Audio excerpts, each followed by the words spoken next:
The warning came on a Tuesday morning. Every screen on Earth suddenly went dark. Televisions, computers, phones, even the giant displays in city centers all showed the same thing. A face appeared. It was not human. The creature had dark blue skin and 4 eyes that glowed red. Its mouth moved and words came out in perfect English, perfect Chinese, perfect Spanish. Every language at once. The message was simple and terrible. We are the Vorath Empire. We control 400 star systems. You will surrender your planet in 72 hours or we will destroy every city on Earth. Do not resist. Resistance is pointless. Then the screens went black. Again. Admiral Daewon Kim sat in the command center deep below the Pacific Ocean. He was 52 years old and had spent 30 years in Earth's defense fleet. He had never expected to face an alien invasion. Nobody had. Around the conference table sat the most important people on Earth. General Secretary Min-Soo Han controlled the United Nations Space Council. Ambassador Ji-Won Choi handled all diplomatic matters. Dr. Hyojin Park was the smartest physicist alive. Captain Sung-Ho Lee commanded the best fighter squadron in the fleet. How many ships do they have? Min-Soo asked. His hands shook slightly. Our satellites detected over 500 large vessels at the edge of the solar system. Daewon replied. Each one is 3 times bigger than our largest battleship. They also have thousands of smaller attack ships. Ji-Won spoke quietly. We should negotiate, buy time. Maybe we can— They sent another message, interrupted a young officer. It's playing now. The screen showed a planet. Beautiful green continents and blue oceans. Then the Vorath ships appeared. Bright beams of light shot down.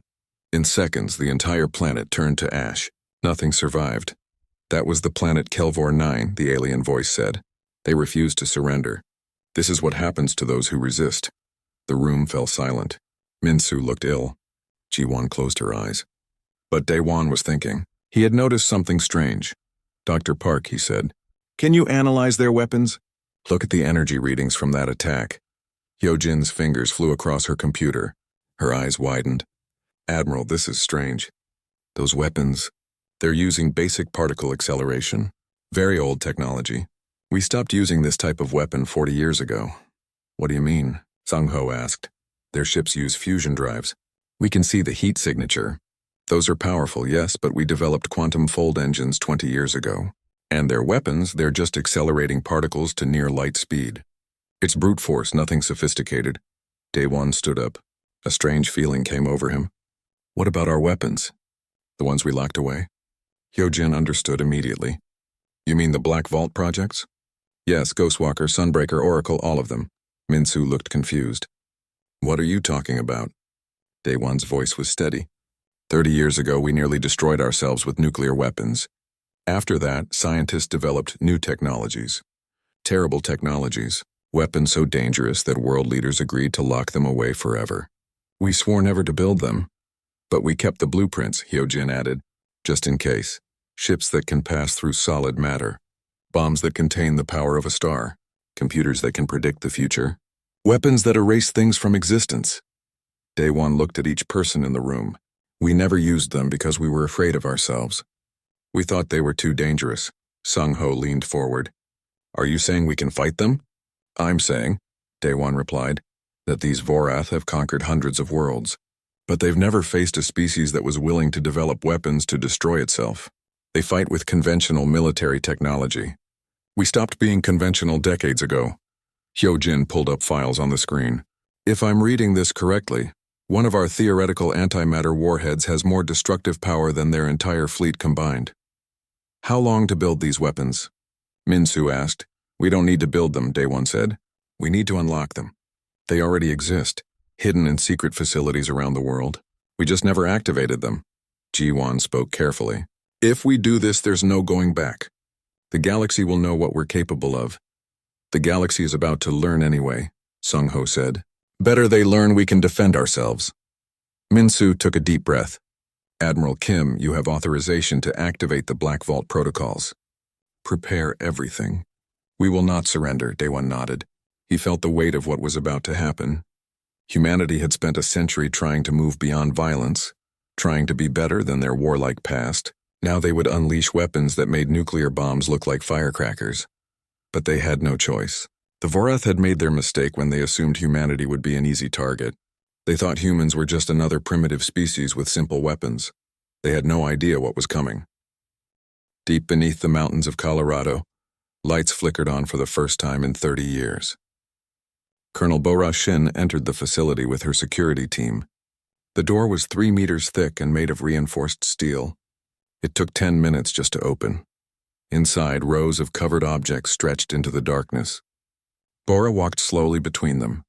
Each one had a label: Project Ghostwalker, Project Sunbreaker, Project Oracle, Project Nullpoint. These were humanity's most terrible secrets. "Start activation procedures," she said quietly.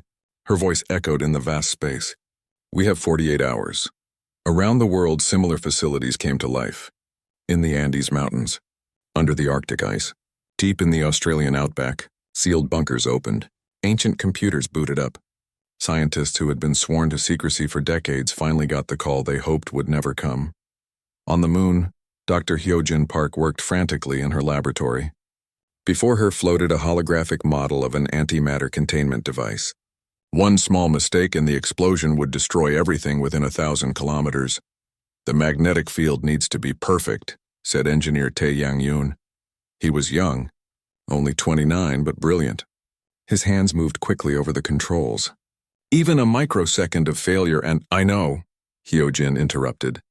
"Just focus. We can do this." Meanwhile, Captain Sung-Ho Lee stood in a hangar looking at his new fighter. It didn't look special. Small, black, and simple. But he knew what it could do. "This is a Ghostwalker?" he asked. The engineer nodded. "It can shift between dimensions. When activated, you can fly through solid objects. Walls, asteroids, even other ships. Nothing can touch you. And weapons? You phase into normal space only to fire, then phase out again. The enemy won't know where you are until it's too late." Sung-Ho climbed into the cockpit. It felt wrong somehow. This ship represented everything humanity had feared about itself. The ability to become ghosts, to strike without warning, to ignore every defense. It was terrifying, but the Vorath had left them no choice. Ambassador Ji-won Choi was doing her part. She contacted the Vorath directly, requesting negotiations. A face appeared on her screen. High Commander Vexra looked at her with contempt. "You wish to surrender early?" he asked. "Wise. I wish to discuss terms," Ji-won said calmly. She needed to buy time. Every hour mattered. There are no terms. Complete surrender or complete destruction, choose. "May we have more time to evacuate our cities?" Vexra laughed. "You may have until the deadline. But know this, if you resist, we will send a message. We will destroy your colonies on Mars first. Let me show you our power." The screen changed. 3 Vorath destroyers were moving toward Mars. They would reach the human colonies in 6 hours. Ji-won felt her heart sink, but Admiral Daewon Kim had expected this. "Send the message to Commander Jae-hwan Kang," he ordered. "Operation Ghost Strike is approved." In orbit around Earth, a single small ship powered up. Commander Jae-hwan Kang sat in the pilot's seat. Behind him were 3 crew members and 1 very special weapon. They had trained for this mission for years, never knowing if it would actually happen. "Ghostwalker Corvette ready," he reported. "You are authorized to engage," came the reply. "Show them what we can do." The ship vanished. Not invisible, actually gone. It had shifted into another dimension where normal physics didn't apply. The crew could see the Vorath destroyers ahead. 3 massive vessels, each armed with enough firepower to level a city. "Approaching first target," Jae-hwan said. His voice was calm. "Phasing in 3, 2, 1. The Ghostwalker ship appeared inside the Vorath destroyer. Right in the center of its reactor room. The Vorath crew didn't even have time to be surprised. A small antimatter charge detonated. The destroyer exploded from the inside. No warning, no chance to defend. 1 second it existed, the next it was expanding debris. The other 2 Vorath ships tried to respond, but the Ghostwalker had already phased out again. It appeared inside the second destroyer. Another explosion. Then the third, total time 47 seconds. 3 Vorath destroyers destroyed. Human casualties 0. High Commander Vexra watched in horror. His screen showed the impossible. 3 of his best ships gone. The human vessel had somehow appeared inside them. Passed through shields, through armor, through everything. "What kind of technology is this?" he whispered. His tactical officer had no answer. In 400 star systems across thousands of conquered worlds, the Vorath had never seen anything like it. Ambassador Ji-won Choi appeared on Vexra's screen again. Her expression was no longer pleading. "High Commander, I believe we were in the middle of negotiations. Shall we continue?" Vexra stared at her. For the first time in his long military career, he felt something he had never experienced before. Doubt. But his pride was stronger. "You have destroyed 3 ships. We have 500. This changes nothing." "Then come," Ji-won said quietly. "Bring all 500. We'll be waiting." The transmission ended. Vexra sat in his command chair thinking. What had seemed like an easy conquest was becoming complicated. But he had his orders. The Empire demanded this planet. He would bring the full invasion fleet, and he would crush these humans. The Vorath invasion fleet filled the space between Jupiter and Mars. 500 capital ships stretched across millions of kilometers. Each one carried enough weapons to destroy a moon. Behind them came 2,000 smaller destroyers and 10,000 fighter craft.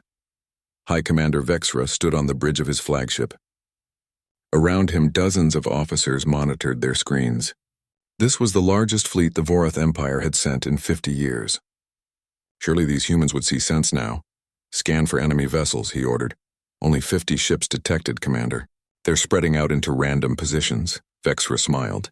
"They're panicking. Good. All ships advance in attack formation. Prepare to fire on my command."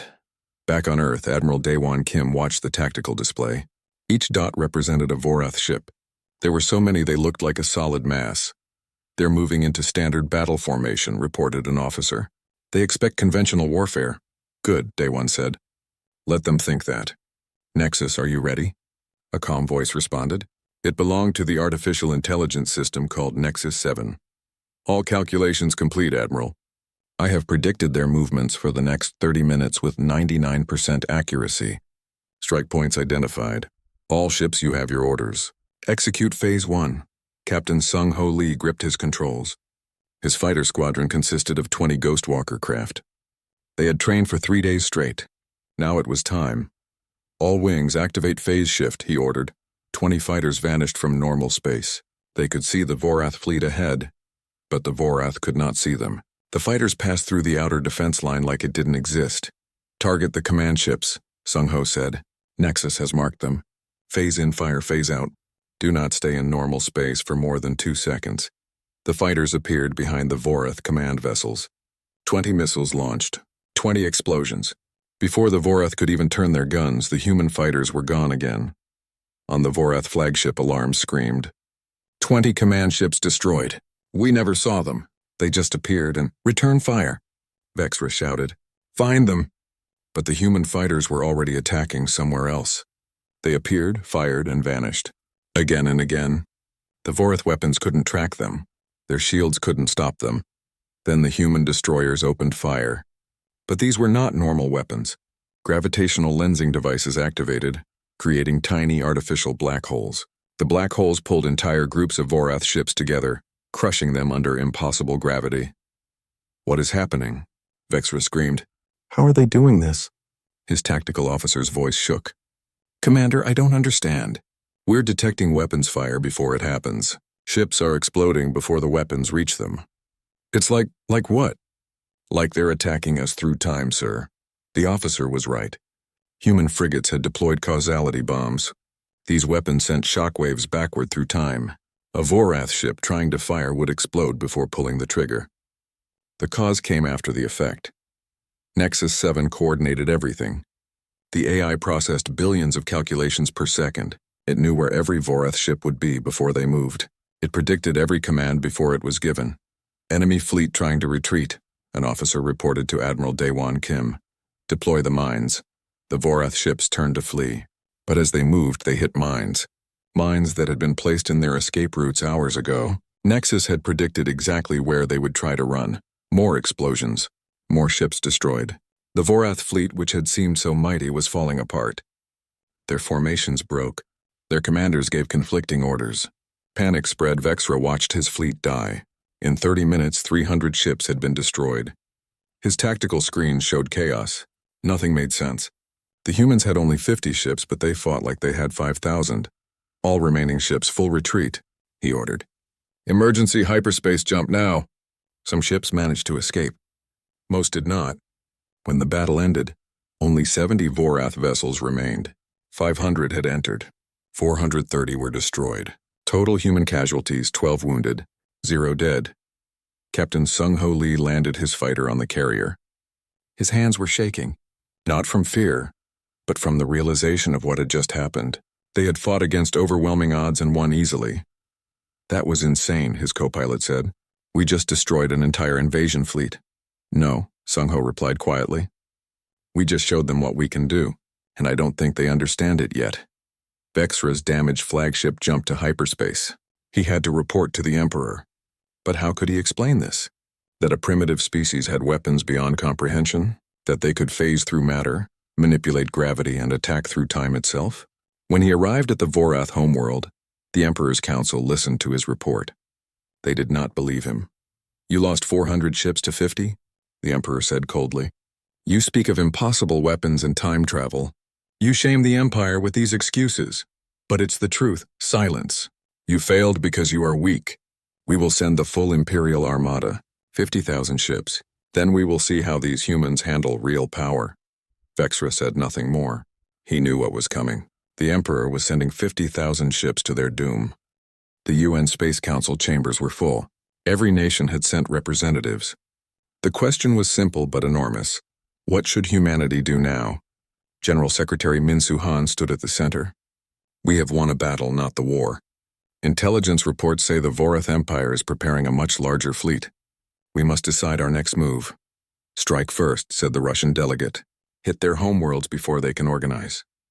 No, said the Chinese delegate. We should build defenses, hide behind shields and wait. Arguments broke out. Some wanted war. Others wanted isolation. Admiral Daewon Kim listened quietly. Finally, Ambassador Ji-won Choi spoke. I propose a third option, she said. We send a message. The room fell silent. What kind of message? Min-soo asked. A demonstration, Ji-won replied. We show them what we're capable of. Not with threats, but with proof. We let them see the truth, that attacking Earth means their destruction. Dr. Yejin Huang, an expert on alien psychology, nodded. She's right. The Vorath respect power. We need to show them ours in a way they cannot deny. What do you suggest? Daewon asked. Ji-won pulled up a star map. The Vorath have 3 military installations in remote systems. No civilians, just military bases. We destroy them. Not with bombs or missiles. We erase them. Erase them? Someone asked. Dr. Hyojin Park understood immediately. She means Project Nullpoint. We can target those installations and remove them from existence. No debris, no radiation, just nothing. The room went quiet again. Project Nullpoint was the most frightening weapon humanity had created. It locally erased the fundamental forces of physics. Anything caught in its field simply stopped existing at the quantum level. Along with the demonstration, Ji-won continued, we broadcast a message to every world in the Vorath Empire. We tell them we want peace. But we also make it clear that any threat to Earth will be met with instant annihilation. And if they ignore the warning, asked the French delegate, then at least we tried, Ji-won said. But I believe this will work. The Vorath have conquered 400 systems by being strong. When they meet someone stronger, their entire worldview collapses. After hours of debate, the council voted. The message would be sent. 2 days later, 3 null-point weapons activated simultaneously. They were not on ships. They were massive stations hidden in deep space built decades ago and never used. Until now, the weapons targeted the Vorath military installations. No warning was given. No demands were made. One moment, 3 massive fortresses existed. The next moment, they didn't. Not destroyed, erased. The space where they had been was simply empty. No wreckage, no energy signatures, just void. Then the broadcast began. It reached every inhabited world in the Vorath Empire simultaneously. 400 planets, 800 moons, countless space stations. Everyone heard the message. Ambassador Ji-won Choi's face appeared on every screen. She spoke calmly in the Vorath language. People of the Vorath Empire, we are humanity of Earth. You came to our world with demands and threats. You believed we were weak. You were wrong. The broadcast showed footage from the recent battle. Vorath ships exploding. Human fighters phasing through solid matter. The artificial black holes crushing vessels, everything. We do not wish for war, Ji-won continued. We desire peace. But understand this. Any attack on Earth or our colonies will be met with immediate and total response. We have weapons you cannot imagine. We have shown you only a fraction of our power. The screen showed the 3 military installations before and after. Before, massive fortresses with shields and weapons. After, empty space. We erased these from existence. Not destroyed. Erased. This is what happens when you threaten us. Leave us in peace and we will leave you in peace.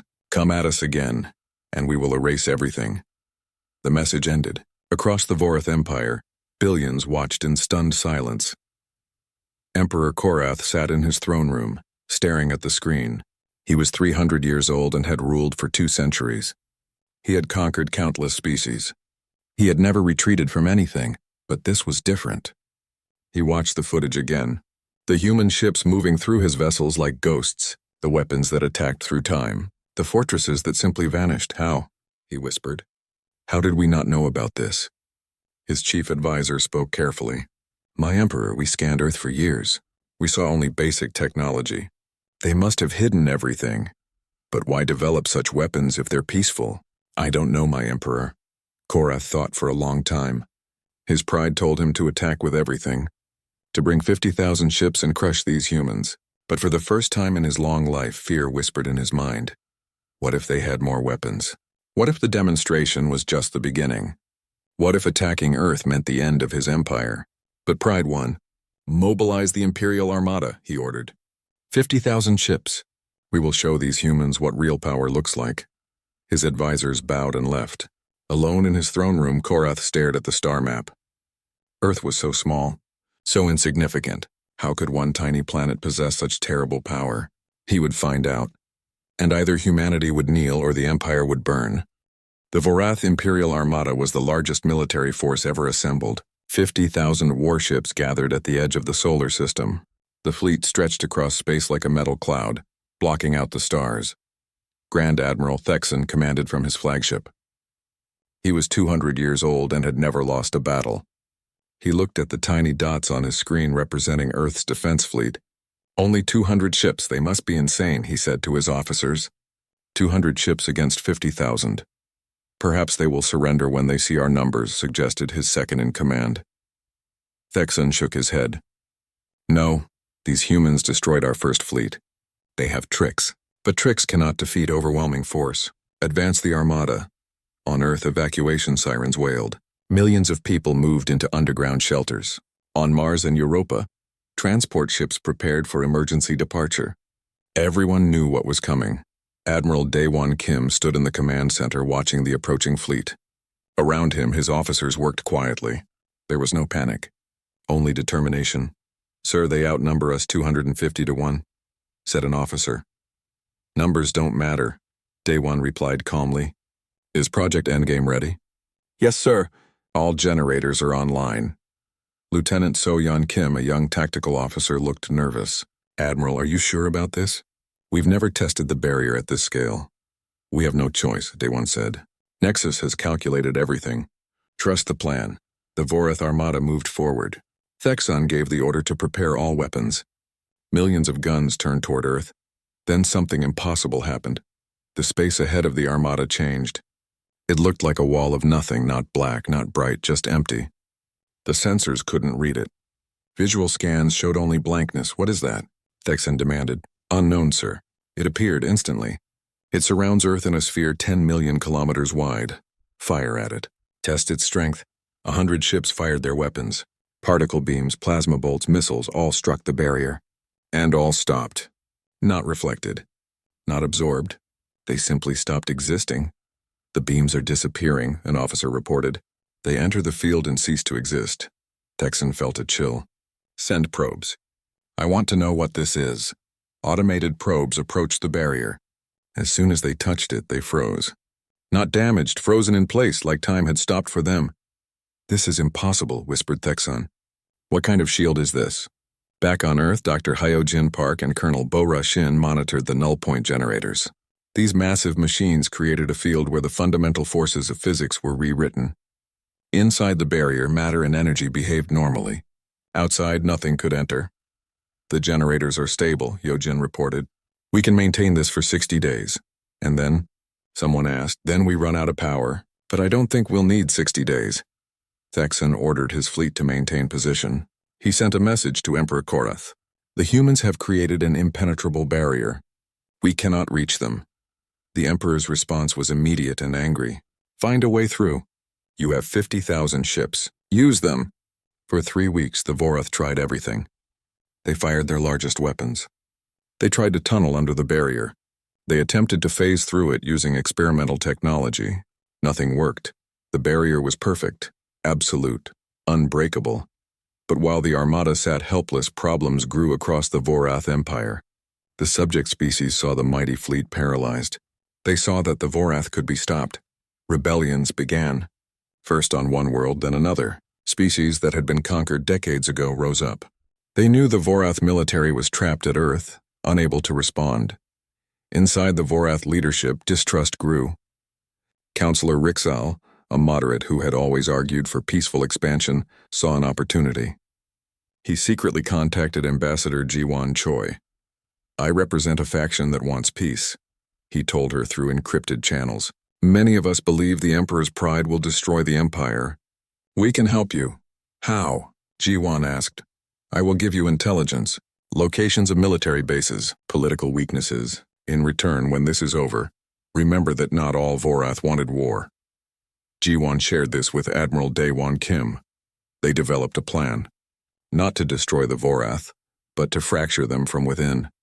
Major Kyung-Soo Park led a team of special operations soldiers.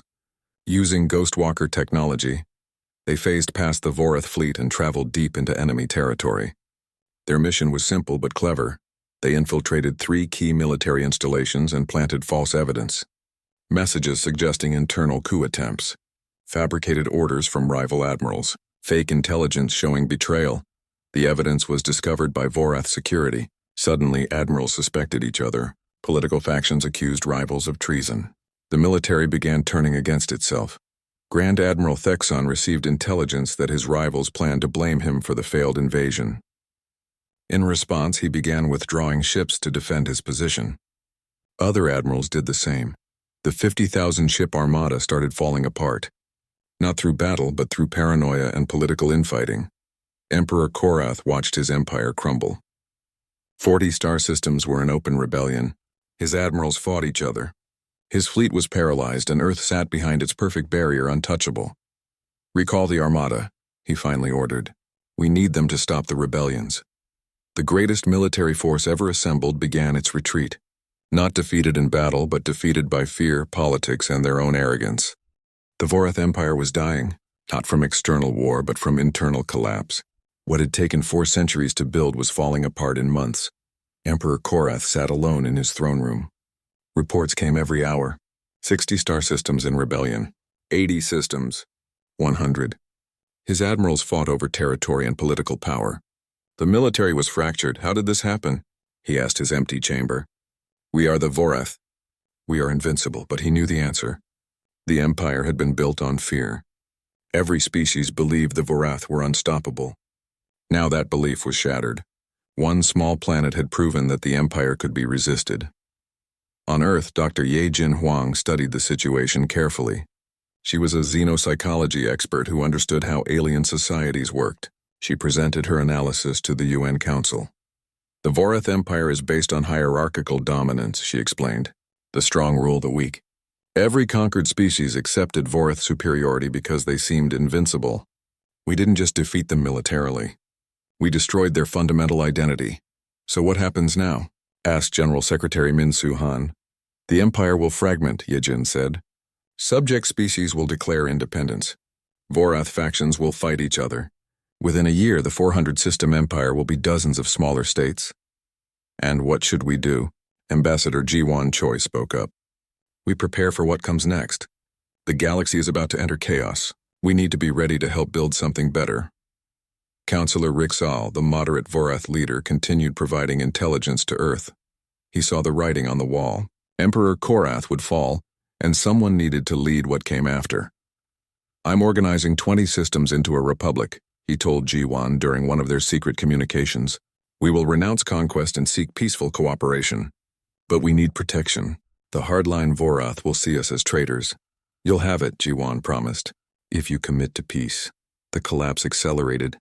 Grand Admiral Thexan declared himself independent ruler of 15 systems. Other admirals did the same. The once unified empire became a patchwork of competing factions. Subject species seized the opportunity. The reptilian Krex declared independence. The aquatic Delphins reclaimed their homeworlds. The insectoid Vryn formed their own collective. Species that had been slaves for generations were suddenly free. But freedom brought problems. Some systems descended into civil war. Others faced starvation as trade networks collapsed. The old empire had been brutal but stable. The new chaos was dangerous. Admiral Daewon Kim watched all of this unfold. "We broke them," he said quietly to Captain Sung-Ho Lee. "Now we have to help fix them." "Is that our responsibility?" Sung-Ho asked. "Yes, we proved we have power. Now we need to prove we have wisdom." Emperor Korath made one last attempt to hold power. He ordered his remaining loyal forces to crush the rebellions. But his generals refused. They had seen what humanity could do. They weren't going to die for a losing cause. On a cold morning, Korath's own military arrested him. The 300-year-old emperor was removed from power without a fight. His reign was over. Grand Admiral Thexan sent a message to Earth. It was simple and direct. "We surrender. We request terms for peace." The UN Council debated how to respond. Some wanted harsh penalties. Others wanted to ignore the Vorath entirely. But Jiwan had a different idea. "We offer an alliance," she said. "The Sol Accord, open to any species that renounces conquest and embraces cooperation. We provide protection and technology. They provide mutual defense and trade." "You want to ally with our enemies?" Someone protested. "I want to prevent the next war," Jiwan replied. "We have the power to destroy. Let's use it to protect instead." The vote was close, but the Sol Accord was approved. Earth sent out invitations to every independent system. The terms were clear. No conquest, no slavery, no aggressive war. In return, humanity would share defensive technology and guarantee protection. 47 species signed immediately. The Krex, the Delphins, the Vryn, all the former subject species of the Vorath Empire joined. They had been freed by humanity's power and now sought its protection. Councillor Rixal's Republic signed next. 20 Vorath systems committed to peaceful cooperation. It was a remarkable moment. Former conquerors accepting protection from those they had tried to conquer. Grand Admiral Thexan took longer to decide. Pride fought with practicality. Finally, he sent his response. "The Thexan Federation accepts the terms of the Sol Accord." We were wrong about humanity. We were wrong about many things. Dr. Hyojin Park began working with scientists from across the former empire. She shared physics principles that could revolutionize their civilizations. But weapon technology remained strictly controlled by Earth. "We'll give you quantum computers," she told them. "Advanced medicine. Clean energy, but the weapons stay with us." That's not negotiable, nobody argued. They had seen what those weapons could do. Admiral Daewon Kim stood on the observation deck of the orbital station, looking down at Earth. The planet was safe. The threat was over. But something bothered him. "We won too easily," he said to himself. Captain Sung-Ho Lee, standing beside him, nodded. The Vorath seemed powerful, but they were using old ideas. "What happens when we meet something that isn't?" "Then we'll need allies," Daewon replied. "That's why the Sol Accord matters. We can't protect the galaxy alone." The two men stood in silence, watching their planet turn below. The war was over, but both knew this was just the beginning. 6 months had passed since the Vorath invasion began. 6 months since the Empire fell. Earth's solar system was finally at peace. Admiral Daewon Kim walked through the garden of his home in Seoul. He had retired 3 weeks earlier. At 52, he felt much older. The weight of what he had done, what humanity had done, stayed with him. "You're thinking too much," his wife said, bringing him tea. He smiled. "Someone has to. You saved the world, relax. I revealed what we're capable of. That's not the same as saving us." But Earth was changing for the better. The Sol Accord had grown to 200 member species. Former enemies now worked together. Trade flourished. Scientific cooperation advanced faster than anyone expected. Captain Sung-Ho Lee, now Admiral Lee, commanded the Sol Accord Defense Fleet. Young and energetic, he represented the new generation of human leaders. His fleet patrolled the borders, protecting members from pirates and warlords. We stopped 16 raids this month, he reported to the UN Council. The Accord works. Species trust us. Dr. Hyojin Park had established research stations across 50 systems. Scientists from dozens of species worked together, sharing knowledge. Breakthroughs came weekly. Medicine advanced. Energy production improved. Life got better for billions, but humanity kept its weapons secret. The Ghostwalker technology, the null point generators, the causality bombs, all remained locked in Earth's vaults. Other species asked about them, curious or envious. Why won't you share? Asked a Krek scientist. Hyojin answered carefully. Because these weapons were born from fear. We developed them when we almost destroyed ourselves. We know what they cost. You don't need to learn that lesson. Ambassador Ji-won Choi had created a diplomatic academy on the moon. Young people from across the Accord trained together, learning to prevent conflicts before they started. The first graduating class included humans, Vorath, Kreks, and 20 other species. You are the future, she told them at graduation. We stopped one war. You will prevent the next 100. Counselor Rixall visited Earth for the first time. The former Vorath counselor now led the Vorath Republic peacefully. He stood in the UN building looking at the flags of 200 species flying together. A year ago, I came to conquer you, he said to General Secretary Min-Soo Han. Now I come asking to learn from you. What changed your mind? Min-Soo asked. You showed mercy. You could have destroyed my entire species. Instead, you offered partnership. That's not weakness. That's strength we never understood. Dr. Yejin Huang published her studies on interspecies psychology. Her work became required reading for every diplomat and military officer in the Accord. Understanding different species prevented conflicts more effectively than weapons ever could, but not everything was peaceful. Some Vorath hardliners refused to accept the new order. They formed the Imperial Remnant, controlling about 30 systems. They rejected the Accord and dreamed of restoring the Empire. Let them dream, Admiral Sung-Ho Lee said, as long as they don't act on it. On a clear night, Daewon Kim stood on his balcony looking at the stars. His wife joined him. Do you regret it? She asked. Revealing our weapons? He thought for a moment. No. We had a choice. Hide and be discovered eventually or reveal ourselves on our terms. We chose honesty. That counts for something. What happens if something worse comes? Something stronger than the Vorath? Then we won't face it alone. That's why we built the Accord. Far away at the edge of explored space, something stirred. Strange signals appeared on long-range sensors, ships of unknown design moving through the dark. Whatever they were, they made the Vorath look primitive. But that was a problem for tomorrow. Today, Earth was safe. The Accord was strong. 200 species lived in peace. Humanity had learned something important during the Vorath crisis. They possessed weapons that could end civilizations. But they also possessed something more valuable, the wisdom to not use them unless absolutely necessary. The Vorath had conquered through strength. They believed power meant domination. Humanity showed them a different path. Power meant protection. Strength meant restraint. When the Vorath came to Earth expecting an easy conquest, they awakened something they couldn't comprehend. Not just advanced weapons, but a species that had survived their own worst impulses and learned from it. Humans had nearly destroyed themselves with nuclear weapons. That fear drove them to develop technologies that made nuclear bombs look primitive. But the same fear taught them restraint. The galaxy would remember the lesson. An interstellar empire dared to invade Earth. Humanity wiped them out, not through genocide, but by proving resistance was possible. They shattered the empire by showing its subjects that freedom was achievable. It was the most human way to win a war, by changing the rules completely. Years later, a young student asked Ambassador Ji-won Choi about those days. Were you scared when they came? Terrified, she admitted. But we were also prepared. Our ancestors feared nuclear war so much that they built weapons to prevent it. When the Vorath arrived, we discovered those weapons worked against more than just ourselves.